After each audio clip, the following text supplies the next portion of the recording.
माँ जी, good morning. ये लीजिए चाय। गुड मॉर्निंग बहू। अच्छा, तूने मेरे को तो चाय दे दी, अपनी देवरानी को दिया या नहीं? नहीं माँ जी, बस मैं देवरानी जी के कमरे में ही जाने वाली थी। मैंने सोचा पहले आपको चाय दे दूं, फिर उन्हें भी देने चली जाऊंगी। कोई जरूरत नहीं है जेठानी जी, आज मैं खुद ही आ गई माँ जी के पास चाय पीने के लिए। गुड मॉर्निंग माँ जी। गुड मॉर्निंग मेरी स्वीट बहू। ऐसा कहकर ममता और तमन्ना दोनों सास बहू मिलकर चाय पीती हैं और वहीं मुस्कान उनकी शक्ल देखती रह जाती है। कुछ देर बाद तमन्ना अपनी जेठानी से कहती है, जेठानी जी, आज मुझे सैंडविच खाने का बड़ा ही मन हो रहा है। साथ में अगर मैगी भी मिल जाता तो मजा ही आ जाता। वो तो ठीक है देवरानी जी, लेकिन पहले मैं सोच रही थी कि घर वालों के लिए नाश्ता तैयार कर दूं। उसके बाद आपने जो बोला है मैं बना देती। ओह, मुझे पता था आप ऐसा ही बोलने वाली है। खामखा ही मैंने अपना मूड खराब कर लिया।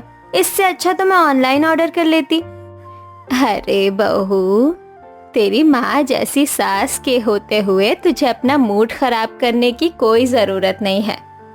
मुस्कान बहू, ये तुम क्या कह रही हो? अगर तमन्ना ने तुम्हें कोई काम सौंपा है तो पहले तुम वो करो। अरे नाश्ते का क्या है, हम थोड़ा लेट खा लेंगे। जी माँ जी, जैसा आप कहें। इस तरह मुस्कान अपनी सास ममता की बात काट पाती है और वो किचन में जाकर सबसे पहले अपनी देवरानी के लिए सैंडविच और मैगी बनाती है।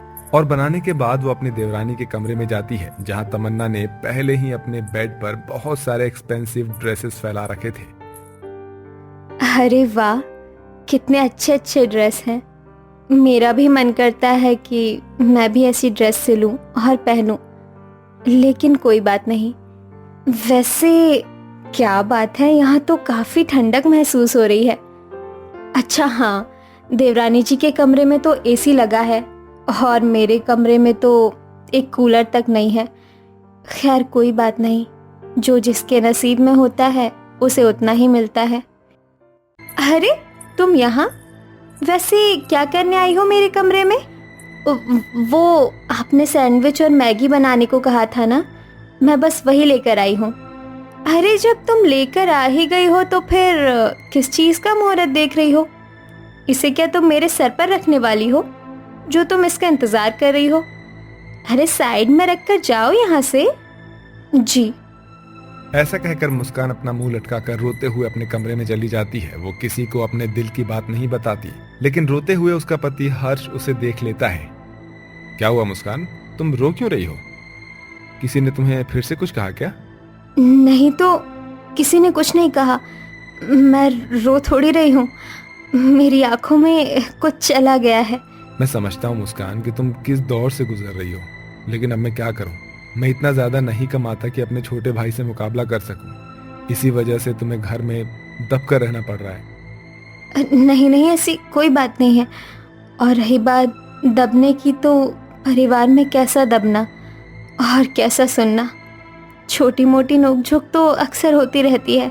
सच में मैं तुम्हें पाकर बहुत धन्य हो गया हूँ। वैसे कल तुम कुछ कह रही थी क्या? वो दरअसल बात कुछ ये है कि हर्ची, मैं अपने लिए एक ड्रेस सिलना चाहती हूँ, क्योंकि माँ जी की एनिवर्सरी आने वाली है। तो मेरे पास पहनने के लिए कोई खास ड्रेस नहीं है, इसलिए मैंने सोचा कि मैं खुद से ही कोई ड्रेस बना लूँ। अरे वाह, हाँ वैसे तुम बना सकती हो, तुम्हें तो अच्छे से सिलाई भी आती है ना। बाकी किसी चीज में मेरी मदद चाहिए तो मुझे बता देना। जी बिल्कुल। दरअसल ये कहानी है ममता निवास की, जहां घर की मुखिया ममता है और उसके दो बेटे आलोक और हर्ष हैं। बड़ा बेटा हर्ष कुछ खास नहीं कमाता, जिसके कारण से उसकी शादी एक गरीब लड़की मुस्कान से हो जाती है। और वहीं आलोक एक एमएनसी कंपनी का टीम लीडर होता है, जिसके कारण से उसकी शादी एक अमीर घर की लड़की तमन्ना से होती है। तमन्ना काफी अमीर थी, जिस वजह से उसमें घमंड भी कूट कूट कर भरा था। वहीं ममता की एनिवर्सरी कुछ दिन बाद आने वाला होता है, जिस कारण से दोनों ही बहुएं अपने ड्रेस की फिक्र करने लगती हैं। ऐसे ही दिन गुजरते जाते हैं और एक दिन ममता अपने कमरे में अपने आप से कहती है, यार ये क्या हो गया, मुझे शाम को किटी पार्टी में जाना था और ये मेरी ड्रेस चूहे ने कुतर दी है। अब मैं कैसे शाम को पार्टी में जाऊंगी? ऐसे तो मेरी नाक कट जाएगी। अब मैं क्या करूं यार? इतनी जल्दी तो मुझे कोई ड्रेस भी पसंद नहीं आने वाली। अभी ममता इतना अपने आप से कहती ही है कि तभी उसकी दोनों बहुएं उसके कमरे में आ जाती हैं। क्या हुआ माँ जी? आप इतनी परेशान क्यों दिखाई दे रही है? ये देख क्या हाल बना दिया है चूहों ने मेरी ड्रेस का। और आज ही मुझे शाम को किटी पार्टी में जाना था। अच्छा ये बात है।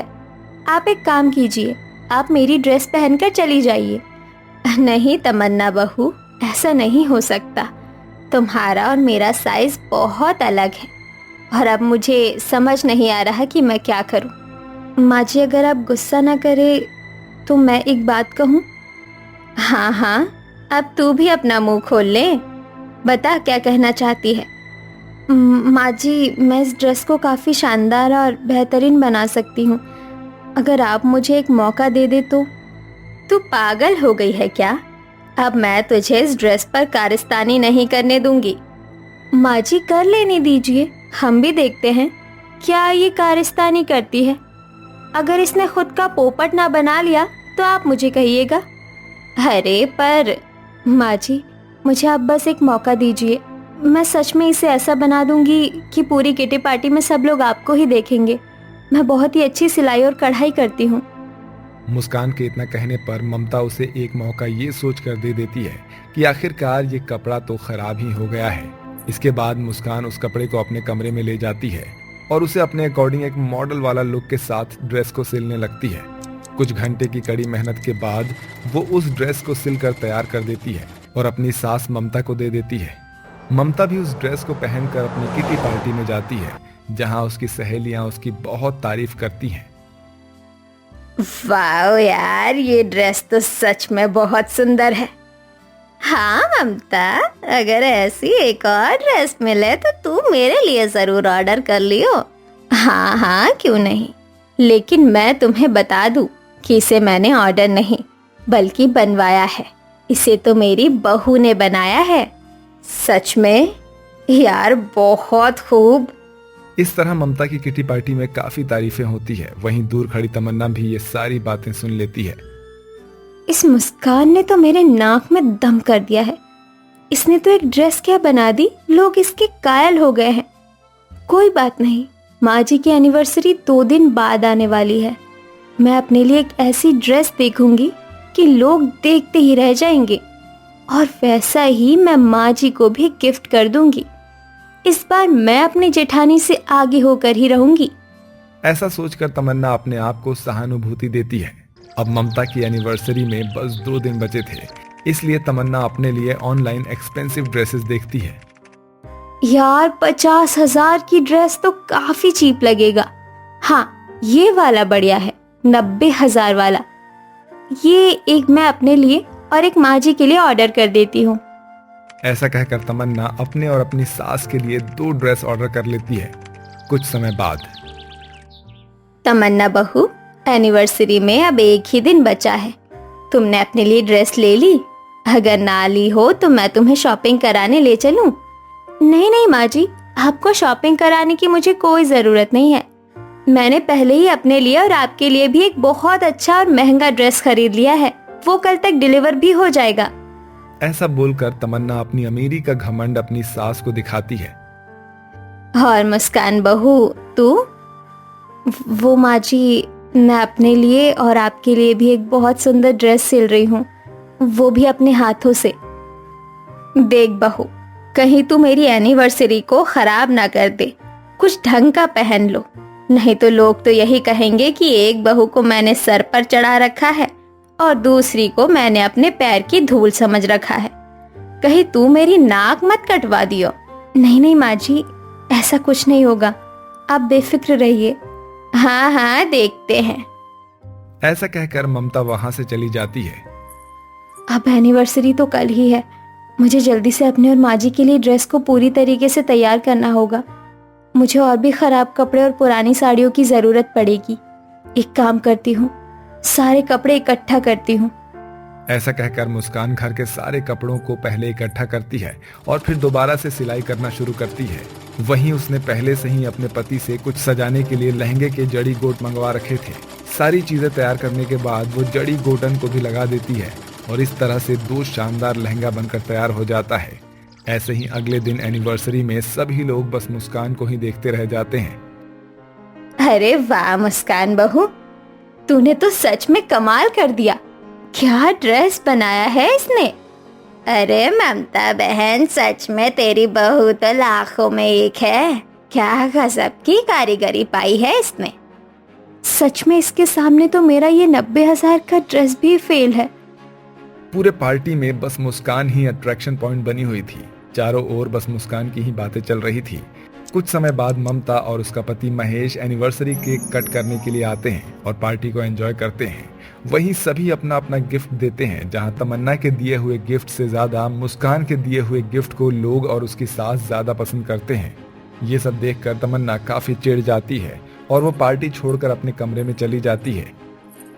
मुस्कान बहू, क्या तुम मेरे लिए भी ऐसी ड्रेस बना सकती हो? हाँ हाँ चाची, क्यों नहीं। इसे बनाने में तो मैंने बस घर के रद्दी कपड़ों का इस्तेमाल किया है। तो बहू लगे हाथ तो मेरा भी एक ड्रेस बना देना। जितना चाहो मैं उतना पे कर सकती हूँ। इस तरह मुस्कान एनिवर्सरी में पहने हुए अपने ड्रेस से काफी ज्यादा फेमस हो जाती है और अब लोग तरह तरह के जगह से उसके पास ड्रेस बनवाने के लिए आने लगते हैं। इस तरह मुस्कान की किस्मत पूरी तरह से चमक जाती है और वो धीरे धीरे अपनी सफलता की बुलंदी की ऊंचाई छूने लगती है और इस तरह से वो लोग खुशी खुशी रहने लगते हैं। अरे खुशबू बहू, तू अभी तक तैयार नहीं हुई। बारात के निकलने का समय हो गया है। चल जल्दी से तैयार हो जा। माँ जी, मैंने आपसे कहा ना कि मैं शादी में नहीं जाऊंगी। देख खुशबू बहू, ये ड्रामा करने की कोई जरूरत नहीं है। जो होना था सो हो गया। जोड़ियां ऊपर वाला बनाता है, ना कि हम तुम। मैं तुझे बस आधा घंटा दे रही हूँ। अगर तू तैयार होकर नीचे नहीं आई तो मुझसे बुरा कोई नहीं होगा। इतना कहकर सुशीला गुस्से में नीचे हॉल में आ जाती है। वहीं खुशबू, कितने अरमान देखे थे मैंने कि मेरी छोटी बहन इस घर में बहू बनकर आएगी। हम दोनों हंसी खुशी एक साथ रहेंगे, लेकिन मेरे सारे अरमान अरमान ही बनकर रह गए। खुशबू शुरू से ही अपने देवर अनुज की शादी अपनी बहन प्रीति से करवाना चाहती थी, लेकिन खुशबू के साथ सुशीला अपने छोटे बेटे अनुज के लिए गांव की सीधी साधी लड़की अर्चना को पसंद कर लेती है, जिसके चलते खुशबू और खुशबू की बहन प्रीति इस शादी से नाखुश होती है। लेकिन चाहकर भी वो लोग कुछ नहीं कर पाते और आखिरकार गांव की सीधी साधी गंवार लड़की अर्चना इस बड़े घर की छोटी बहू बनकर आ जाती है। अरे अर्चना बहू, तूने तो बहुत बढ़िया खीर बनाई है। हाँ अर्चना, इससे पहले मैंने इतनी अच्छी खीर कभी नहीं खाई थी। जेठानी जी, आप भी खीर खाइए ना। मैं तुम्हारी कोई जेठानी नहीं हूँ, समझी।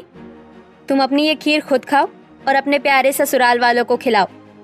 इतना कहकर खुशबू गुस्से में अपने कमरे में चली जाती है कि तभी खुशबू को उसकी बहन प्रीति का कॉल आता है। खुशबू प्रीति को सारी बातें बताती है, जिसे सुनकर प्रीति कहती है, दीदी आपका दिमाग तो ठीक है। आपने क्यों उसके साथ ऐसा बिहेव किया? वरना मैं और क्या करती। प्रीति, मैं कैसे उसको अपनी देवरानी मान लूं? उसका कोई स्टैंडर्ड भी नहीं है। अरे दीदी, तो किसने कहा है कि आप उसको अपने देवरानी मानो? मैं तो बस देवरानी बनने का नाटक करने को कह रही हूँ। इन गांव वालों को अपनी इज्जत बड़ी प्यारी होती है।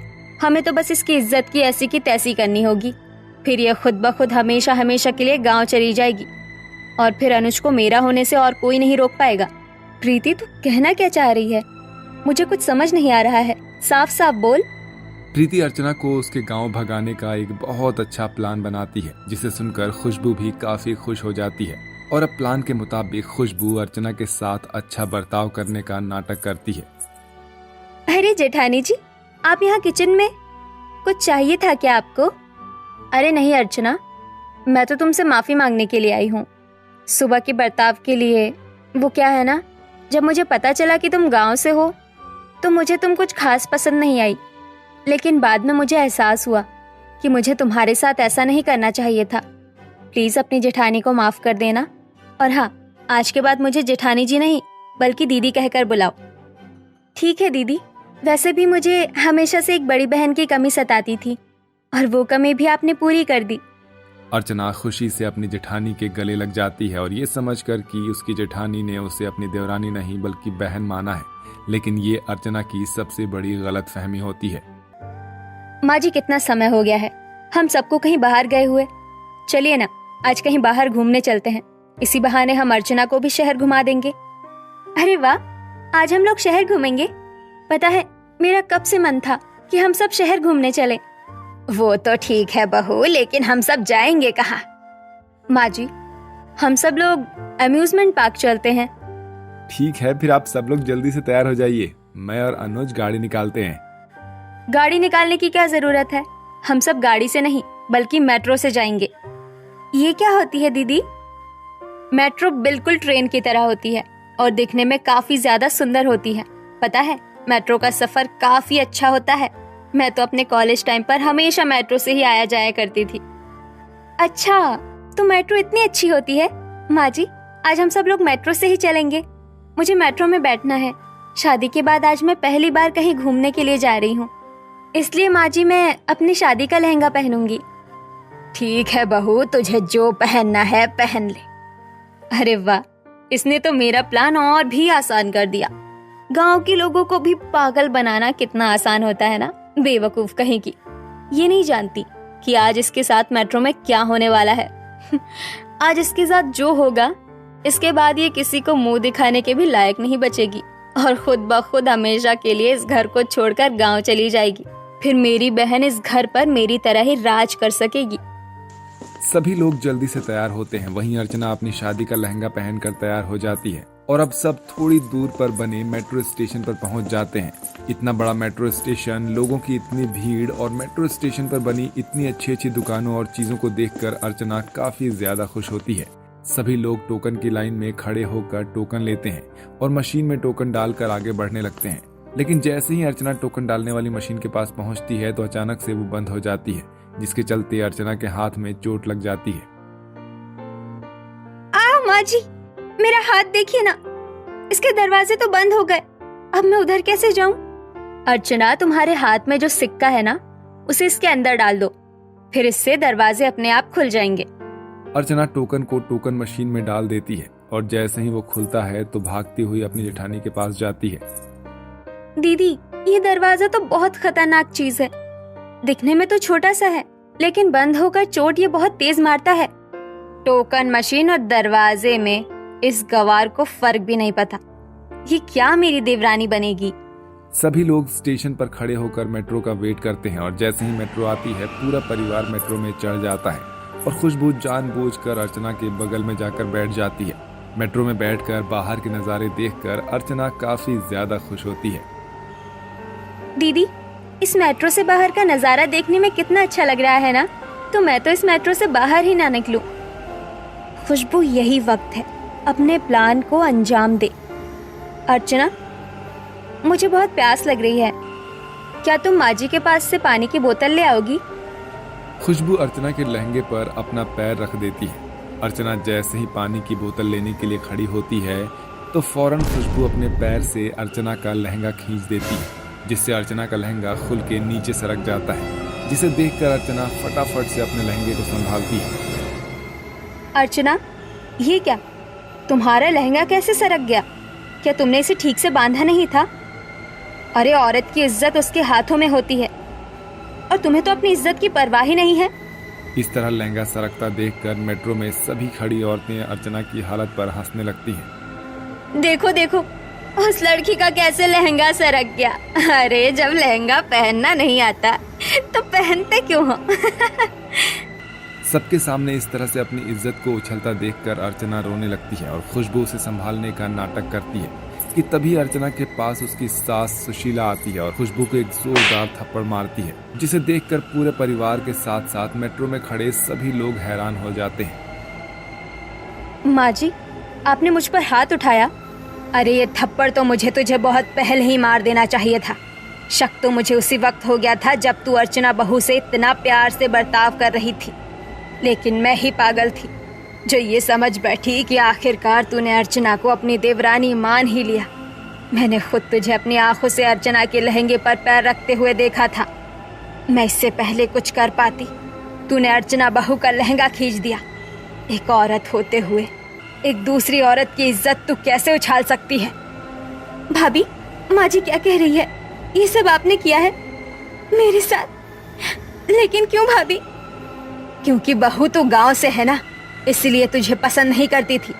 ये तो बस तुझे पसंद करने का नाटक करती थी ताकि एक दिन अपनी बहन को तेरी जगह देकर इस घर की बहू बना सके। भाभी, मैंने आपको दिल से अपनी बहन माना और आपने ही मेरी इज्जत उछाल दी। अब बहुत हुआ। आज से तेरा हमारा कोई रिश्ता नहीं है। मैं जल्दी तेरा और अपने बेटे का तलाक करवाऊंगी। ये आप क्या कह रही हैं?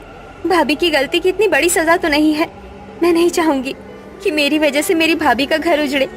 अगर उन्हें मेरा रहना पसंद नहीं तो मैं ही हमेशा हमेशा के लिए गांव चली जाऊंगी। आपको मेरी कसम, अगर आपने ये तलाक का जिक्र दोबारा किया।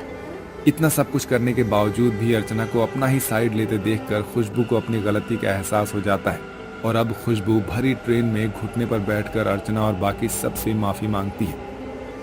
मैं जानती हूँ जो मैंने किया वो माफी के लायक नहीं है, लेकिन प्लीज आप लोग मुझे माफ कर दीजिए। अर्चना, एक औरत होकर मैं भला कैसे किसी औरत की इज्जत सरेआम बदनाम कर सकती हूँ? प्लीज मुझे माफ कर दो। खुशबू को अपनी गलती का एहसास होता देखकर अर्चना उसे माफ कर देती है, जिसके चलते अब घर के बाकी लोग खुशबू को माफ कर देते हैं और अब दोनों देवरानी जेठानी सच में बहन बनकर एक दूसरे के साथ हंसी खुशी रहती हैं।